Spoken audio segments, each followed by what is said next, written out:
Oh, Cyril, I think we messed up, like, big time. It's been a year of running mouths, way down in the south, throwing shade across the ocean, loud and full of doubt. First we said you're ill-informed, didn't think you'd care. Then the ambassador got nasty, floating insults in the air. We poked the bear, we pulled the tail, now we're reading the rejection mail. Ramamola started the fire, Green Natasha raised it higher. Vincent and Crispin joined the charade, with Thick leading the insult parade. We mocked the diplomat, we had a laugh, but now we're looking at the economic graph. Oh, Donald, wait, don't close the gate. Can we just kiss and make up? We see the G20 list and our name is missed. It's a nightmare from which we need to wake up. Miami is sunny and we need the money to keep the jobs flowing and the trade deal sweet. Put aside the pride, let us back inside. Don't leave us stranded on the lonely street. Can't we just kiss and make up? Cyril was joking, thought he was the boss, but he didn't calculate the total cost. Mocking the envoys, acting so cool, now we look like the kids kicked out of school. You had enough, you drew the line. No Miami ticket, no invite to dine. We're sitting here holding an empty plate, realizing way too late. Magwenya was typing hit and send, thinking the patience would never end. But you saw the clips and you heard the slight. Now we're shivering in the diplomatic night. The poverty's high, the struggle is real. We're desperate to sign that trade of peace. Oh, Donald, wait, don't close the gate. Can't we just kiss and make up? We see the G20 list and our name is missed. It's a nightmare from which we need to wake up. Miami is sunny and we need the money to keep the jobs flowing and the trade deal sweet. Put aside the pride, let us back inside. Don't leave us stranded on the lonely street. Can't we just kiss and make up? Oh, we know we said some things that sting. We treated diplomacy like a boxing ring, but the rand is shaken. The people need work, we promise not to act like such a jerk. Swallow the ego, drop the disdain, or we're gonna be left out in the rain.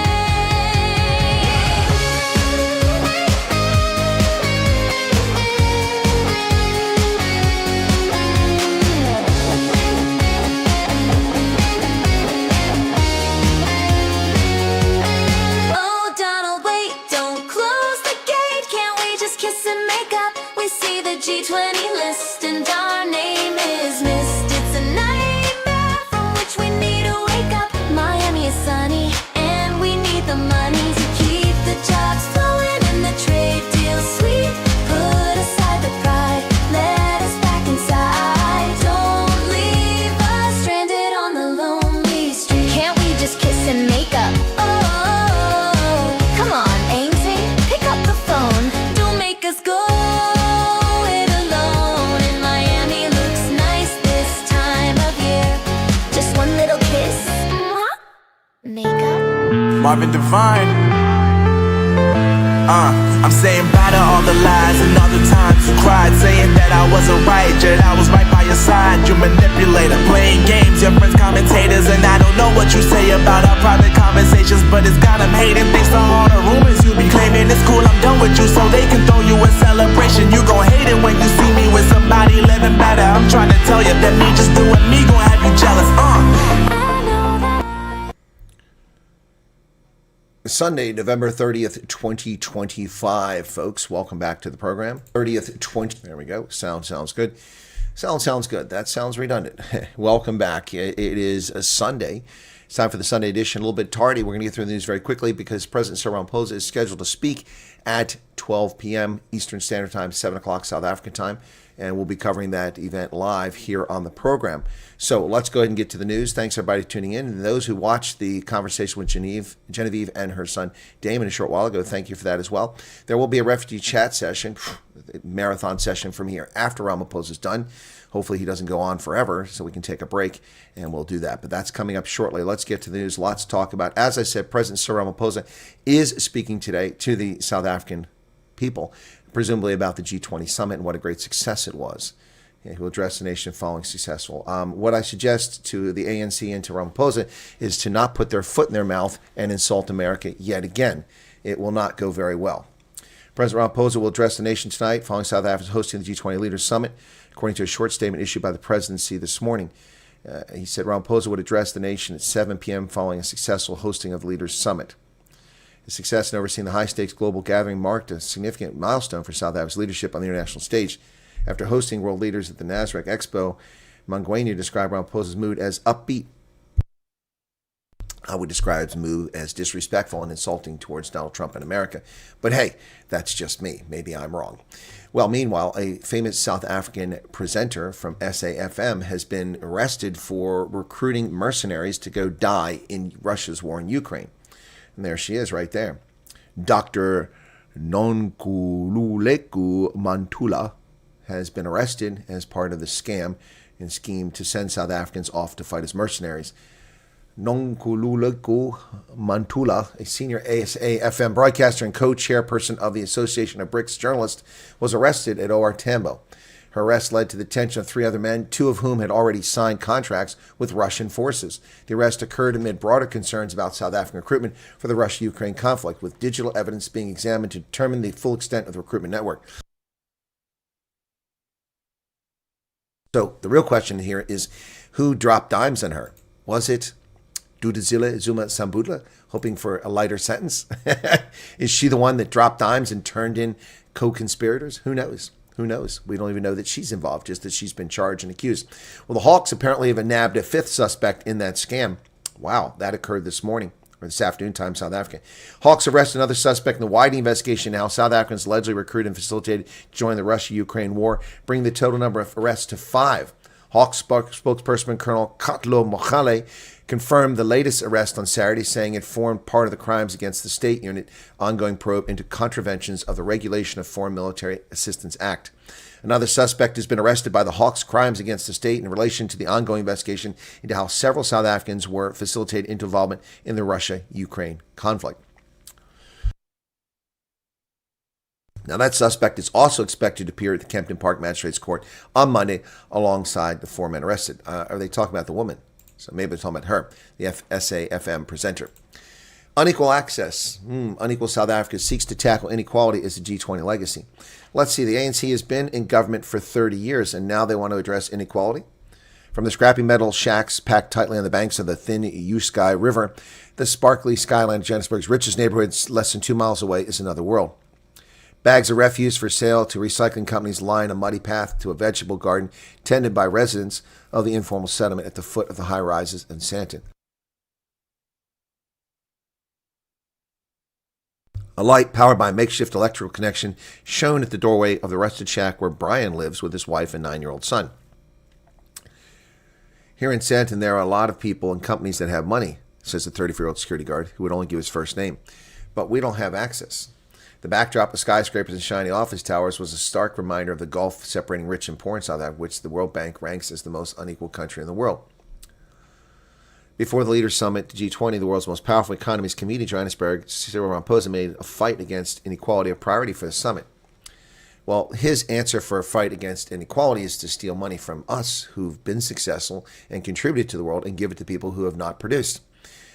Blaming us for the inequality that exists in South Africa. Well, getting debt relief for not paying your loans back is not a sound approach to get assistance here. We have invested billions and billions and billions of dollars into your country, and you have squandered it. You have squandered it. It is not our responsibility to take care of South Africans. It is South Africa's responsibility to take care of South Africans. It is simple as that. Panning out the begging bowl and demanding money for the just energy transition or debt relief is not the key to success. If you want to have success in South Africa, you eliminate your racist laws. Also, start applying laws against trespass. Those shacks are there because those people illegally occupied that land and built those shacks there. They came from somewhere. They had a home somewhere. They moved there into a shitty neighborhood and built a shitty neighborhood. That's the reality. And oh, by the way, if it's an adult with children, then they have been around long enough to have earned an education and found opportunity for themselves. Your laws are what are preventing people from succeeding. Your racist laws, your bigotry, your attacks on those that are successful, and the fact that you've created a welfare society which has diminished the interest in actually working and earning your way through life. These are the reasons for inequality in South Africa, not the usual suspects that you draw out and blame on.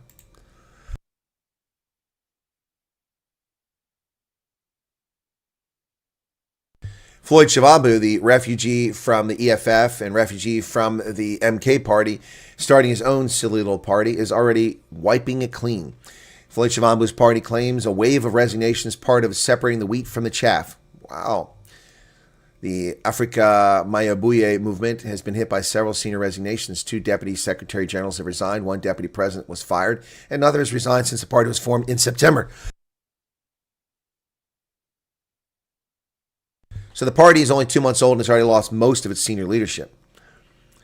Luther Labelo and Khabisile Shongwe's resignations come on the heels of the resignation of the first deputy president, Robert Nwendo, who resigned on the 25th of November after the party fired Nobolobalo Mkina as its deputy president. Yeah, well, Floyd Shivambu's party is a joke, and always was a joke. Another vanity project to keep him up in KFC and chicken licking, keep him supplied. Another idiot who accomplishes nothing in South Africa. 2 people are dead as fires rage in the Western Cape. Gift of the Givers rushes to aid hundreds left homeless. Gift of the Givers has deployed emergency teams to multiple fire-hit areas across the Western Cape, responding to crisis, left hundreds of homeless, and claimed at least 2 lives. They were first dispatched to Klapmuts, where a fire claimed 1 life, before moving to Guguletu, which left about 80 people homeless. Look at that carnage from informal settlements where people are stacked like cordwood, living illegally in places where they shouldn't be living. Coming from places where they had homes. People coming from places where they had homes. Meanwhile, China is set to benefit as South Africa looks to diversify away from the U.S. And how? China's tariffs are much higher than the U.S., so why? So let me ask this question. China, which has higher tariffs, is the place that South Africa is shifting its attention to send goods. Why? Your goods cost more in China than they do in America, even with 30% tariffs. Why? Many of your goods are banned in China, or they're limited to quota, or they have tariffs in excess of 45%. Why would you turn to China? This is stupid people leading a country into oblivion.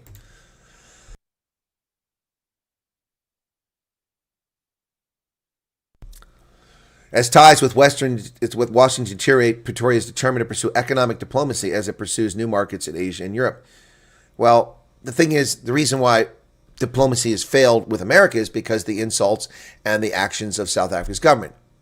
I guess if you don't insult China and you do as they tell you to do as their foothold, their colony in Africa, then South Africa will be able to get trade, I suppose.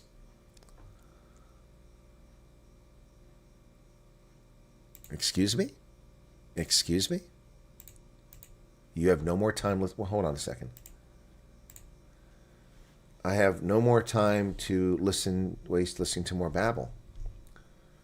Is that an insult directed at me, Mr. Dupree? Is that an insult directed at me? What do you have no time to listen to babble? Really? And who are you exactly? Please do share with us your deep insights. We're waiting. Please, since you obviously have something erudite to put in here. You've tuned into a news program, and the news is being presented and analysis is being shared, but you seem to have some sort of problem. Please enlighten us. We are waiting. We are waiting patiently for your input, Mr. Dupree. Derek Dupree. Paging Dupree. Dupree. Well, one can only presume, since you haven't said anything, that obviously you're just a hateful little troll. So, you've had your opportunity to contribute. You feel the need to get attention. Now you have attention, Mr. Dupree.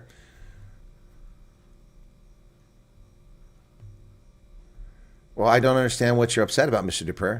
I'm trying to understand. We're doing the news. What babble are you talking about? Is there something that you don't like here? Something that's being said that's incorrect? Do you disagree? I'm asking you. Feel free to share your comment if you have a comment, if you don't like it. If you disagree with the analysis, then say so. But don't be disrespectful. I wasn't disrespectful to you. I didn't call you out in the chat. I didn't call you names. I didn't say that your opinion is worthless. So what's the babble that you're talking about? There's no babble here. Is it the chat? Something in the chat's disturbing you? Feel free to share your opinion. All right? You've been given an opportunity.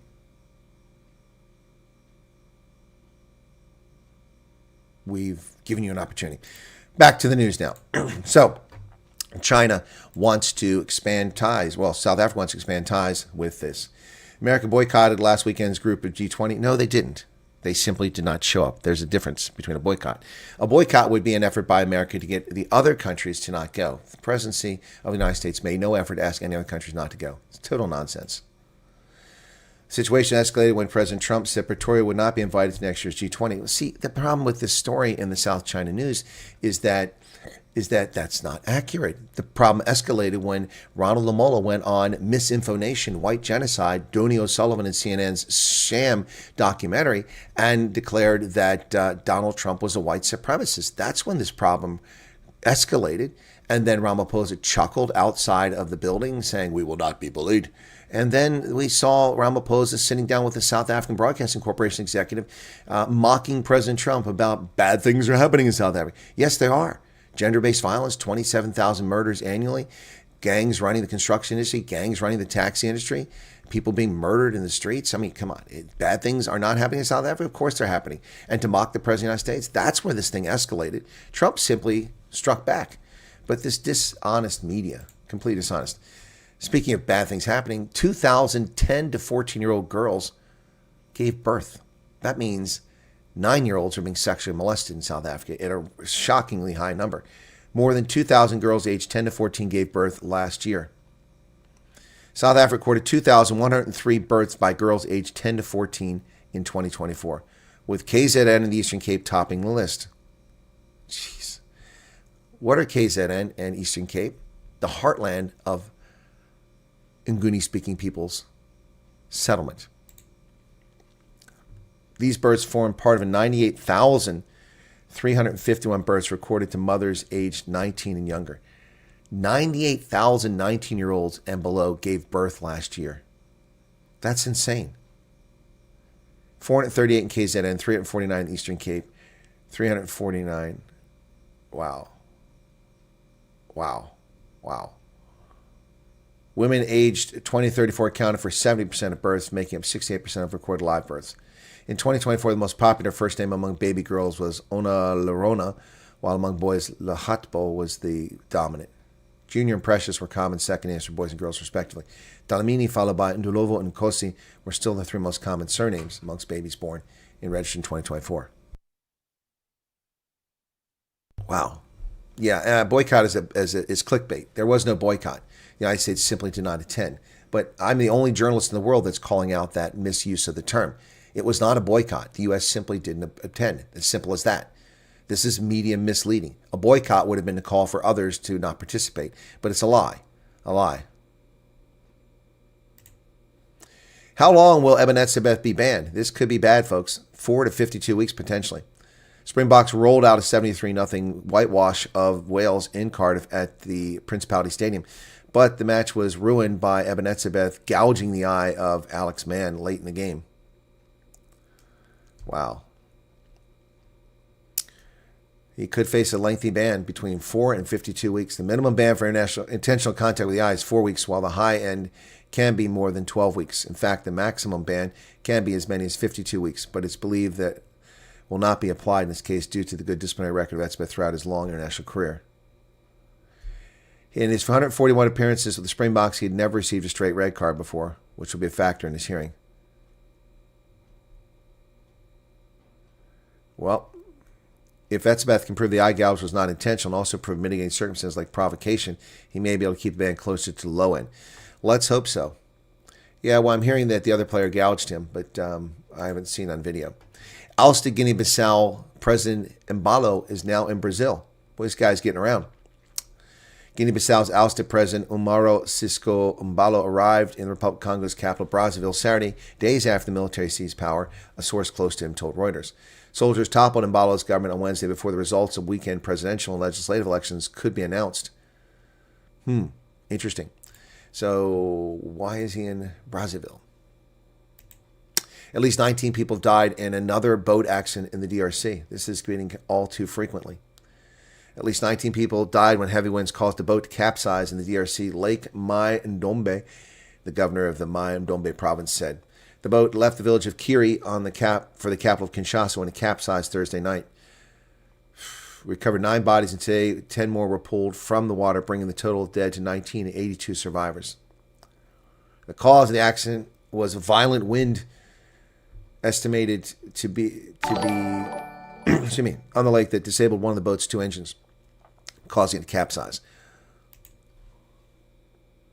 Well, Gerda Erasmus, thank you for becoming a member of the channel. We do appreciate that. Israel's Prime Minister Benjamin Netanyahu has requested a pardon on the ongoing corruption trial, which he's embroiled in. Prime Minister Netanyahu formally requested a pardon in the long-running corruption trial, arguing that it was in the public interest. In a letter addressed to President Itzhak Herzog, Netanyahu wrote that his trial has become a focal point of fierce controversy for which he bears broad public and moral responsibility, with an understanding of the overall ramifications of these events. He said it was in the public interest. Taiwan welcomes the election outcome in St. Vincent on the other side of the world. St. Vincent's new Democratic Party wins parliamentary vote, prompting Taiwan to reaffirm support for their shared democratic values. Taiwan extended its congratulations to the incoming leadership of St. Vincent and the Grenadines the day after the opposition New Democracy Party was declared the victor. They end the ruling Unity Labour Party's 24-year reign in the Caribbean nation, one of Taipei's remaining formal diplomatic allies. That's why they're congratulating them, one of the few countries that recognize them. Volodymyr Zelensky loses a key brother in arms as his chief of staff is resigned because of corruption allegations. No person had been closer to Volodymyr Zelensky since the start of Russia's war than Andrei Yermak, and no absence may matter more. The president and his powerful chief of staff literally lived and worked together inside the hulking Ukrainian presidential compound since February of 2022, the day Russian forces began their full-scale invasion. It was Yermak who loomed large over Zelensky's shoulder in the president's defiant video message in the first night of the invasion, which inspired a nation to take up arms in defense of its independence. They've been inseparable, but now, because of corruption allegations, Yermak is out, and Zelensky may not be far behind him. Ukraine, meanwhile, has struck 2 Russian Shadow Fleet oil tankers with naval drones. Ukrainian naval drones hit 2 sanctioned tankers in the Black Sea as they headed to a Russian port to load up with oil destined for foreign markets, an official said on Saturday as Kiev tries to pile pressure on Russia's vast oil industry. The 2 oil tankers, identified as the Karos and the Virat, were empty and sailing to Novosibirsk, a major Russian Black Sea oil terminal. Naval drones could be seen speeding towards hulking tankers, followed by powerful explosions that caused fires on the vessels. So there you go. And there's a boat trying to put the fire out. So Ukraine continues its provocations, despite claiming it is the victim. Marco Rubio and Steve Witkoff meet with Ukrainian negotiators to discuss plans to end Vladimir Putin and Volodymyr Zelensky's personal conflict, which has led to the death of over 1 million people in that region. The meeting is occurring ahead of a planned sit-down between Trump administration and Russian President Vladimir Putin. 3 key Trump administration officials are meeting with Ukrainian negotiators in Florida this weekend in a push to broker an end to the war Russia began in its 2022 invasion. Gerda Erasmus, 40 Rand Super Chat. Thank you. Enjoy a coffee. There you go. Venezuela has condemned Donald Trump closing of their airspace, understandably so. Venezuela has condemned U.S. President Donald Trump's statement that the airspace around the country should be considered closed. The country's foreign ministry called Trump's comments another extravagant, illegal, and unjustified aggression against the Venezuelan people. U.S. does not have legal authority to close another country's airspace, and the Venezuelan statement accused Trump of making a colonialist threat. U.S. has built its military presence in the area and carried out 21 strikes on boats that were carrying drugs, killing more than 80 people.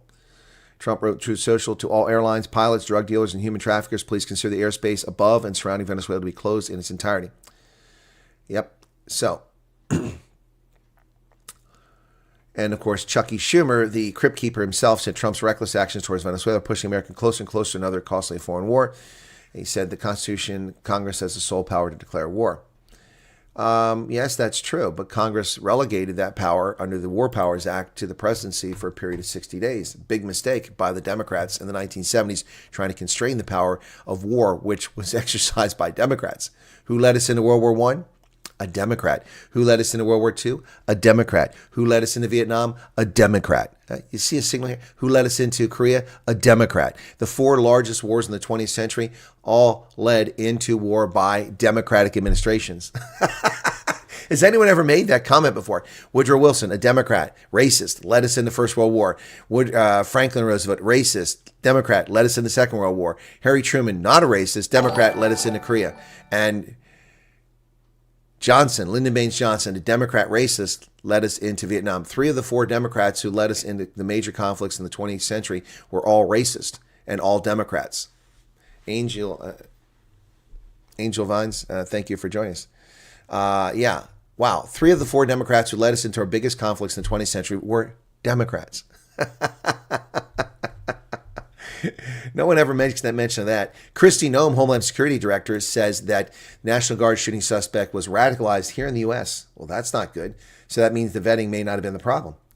Homeland Security Secretary Kristi Noem said on NBC News to Meet the Press today that authorities believe the suspect in the National Guard shooting was radicalized in the U.S. and the asylum process for migrants would resume once the administration has dealt with the backlog of applications under new standards following the attack. Her comments come after Trump said he would permanently pause migration from third world countries. Noem said during Sunday's interview that the administration believes the suspect was radicalized since he's been here in the country. We do believe it was through connections in his home country and state, and we're going to continue to talk to those who interact with him. That's disturbing. Department of Homeland Security is sweeping Chicago to get the worst criminals, but many have no record, according to the Washington Post. Yeah, they have a record.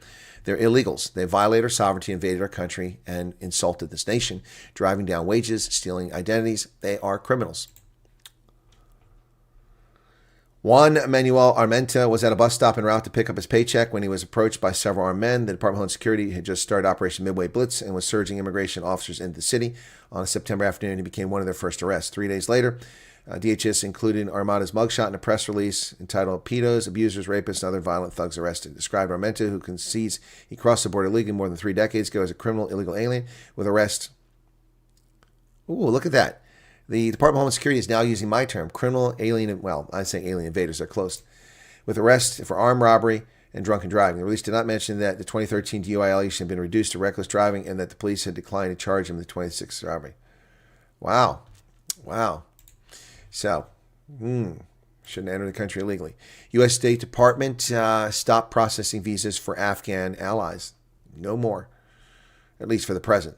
Cable sent to all U.S. diplomatic posts on Friday says effective immediately, consular officers are instructed to reject any immigrant or non-immigrant visa applications for Afghan nationals, including applicants for special immigrant visas, which would be the ones let through. William Wheeler, today's beverage. Thank you for the news to keep us informed. I only follow your news. Thank you, William. Appreciate that. All right. Trump vows.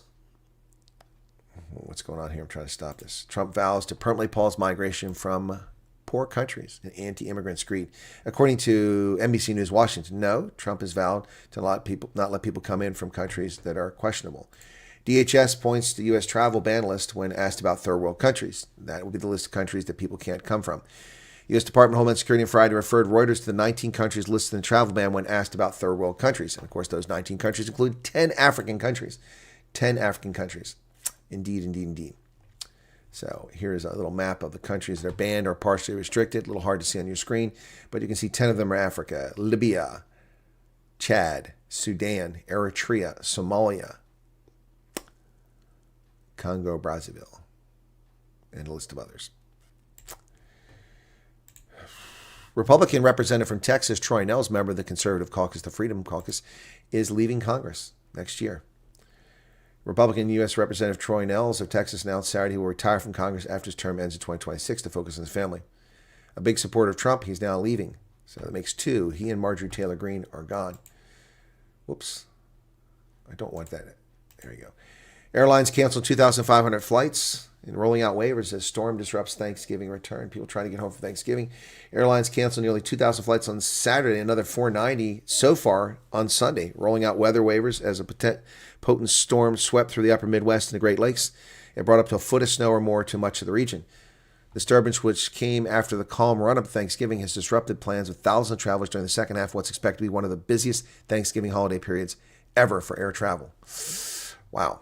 According to FlightAware, the cancellation tally for Saturday stood at 1,974, with major airports serving Chicago and Milwaukee the hardest hit. At O'Hare, nearly half the day's schedule was canceled. At Midway, a major base for Southwest, 40% of flights were canceled on Saturday. Look at those boards, man. Canceled, delayed. Almost none of them got through. A flight to Little Rock, Arkansas appears to be the only one that was on time on those 2 boards. That's pretty crazy. But that's the weather, folks. Meanwhile, massive pileup as a result of the storm in Indiana on the I-70. Interstate 70, 45 cars Icy conditions and holiday travel combined for a dramatic scene in Indiana. Icy road conditions led to a massive 45-car pileup on Interstate 70 on Saturday. The accident happened outside of Terre Haute, somewhere near the border with Illinois. Remarkably, Indiana State Police Information Officer Matt Ames reported there were no major injuries in the pileup. The Midwest has seen dramatic winter weather across the region this weekend. Lake effect snow has buried parts of Ohio and Michigan. Winter storm Bellamy has dropped close to a foot of snow in some parts of Iowa and Wisconsin. Conditions were particularly dangerous for holiday travelers returning on interstates after Thanksgiving. And there you can see the pileup on I-70. Please slow down, extra caution, drive according to conditions as snow continues to fall. Food writer Jed Portman was one of the many drivers caught in a massive pileup wreck in Indiana. As with other drivers, he was uninjured, though his car was damaged. We were near the back of the pileup, where it wasn't really nearly as bad. As he approached the front of the wreck while walking to speak to an officer, the front was so very much worse. There were families miraculously climbing out of cars that had been decimated. The cleanup crews worked for 6 hours to move vehicles from the westbound lanes of I-70. The area along much of the Midwest continues to have dangerous driving conditions. If you don't have to take unnecessary trips, stay home, is the advice coming from law enforcement in Indiana. Agreed. All right, there you go, folks. That's the news for today. An abbreviated news session because we had a refugee stream before this, an interview with Genevieve and Damon. And after this, we have Cyril Ramaphosa coming up in just a couple minutes. So I'm going to wrap it up here. You're going to be redirected automatically to the dinner or conversation with Cyril Ramaphosa, who ostensibly is probably going to talk about what's happened in the G20 summit. Yes, it's coming on just a couple minutes there, Amanda. And Mad Max sent you yesterday's Farm and Tech info. Thank you very much, Ebenezer Pither. Okay, thank you very much for that. And thank you for the 35 Rand. Thank you all for the super chats that came in, the 2 members and the renewals. And you'll be redirected automatically. And I'll be right back with Cyril Ramaphosa. Don't go anywhere. Don't go anywhere. Stay right here. Nothing's changing. Same thing. I won't even change my wardrobe. We'll be right back. All right, cheers.